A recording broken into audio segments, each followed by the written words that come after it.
Եթե նույնիսկ Պուտինի ասածով ստորագրվի իրենց խաղաղության պայմանագիրը Ռուսաստանի եւ Ուկրաինայի միջև, դա ամենևին հաղթանակ չի լինելու Կրեմլի համար, անկախ նրանից, թե սպիտակ թուրքերը որքան փորձեն դա ներկայացնել որպես այդպիսին։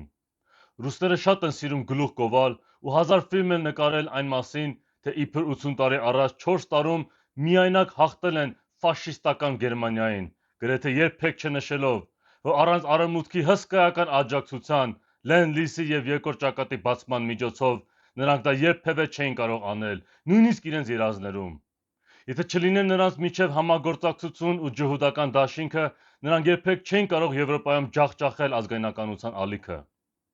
Ռուսները սիրում են Հիտլերին ներկայացնել որպես Անգլիայի կամ Ամերիկայի պրոյեկտ, որպեսզի ցույց տան, թե երկրորդ աշխարհամարտում իբր հաղթել են ամբողջ արևմուտքին։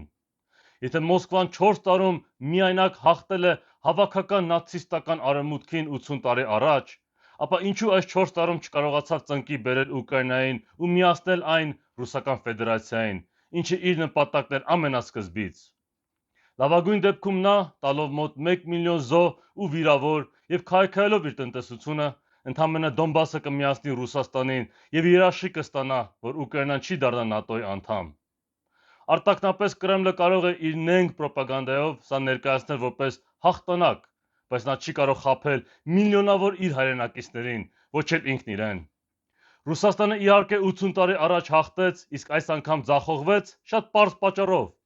Այն ժամանակ արևմուտքը նրա դաշնակիցն էր ու նրան ամեն հարցում սատարում էր, իսկ այս անգամ արևմուտքը հակառակորդ էր ու նրա դեմ էր պայքարում անուղղակիորեն։ Այս պատերազմով Ռուսաստանը սեփական գերեզմանը փորեց, ինչպես Սովետը նույնը արեց սովետա-աֆղանական պատերազմի ժամանակ։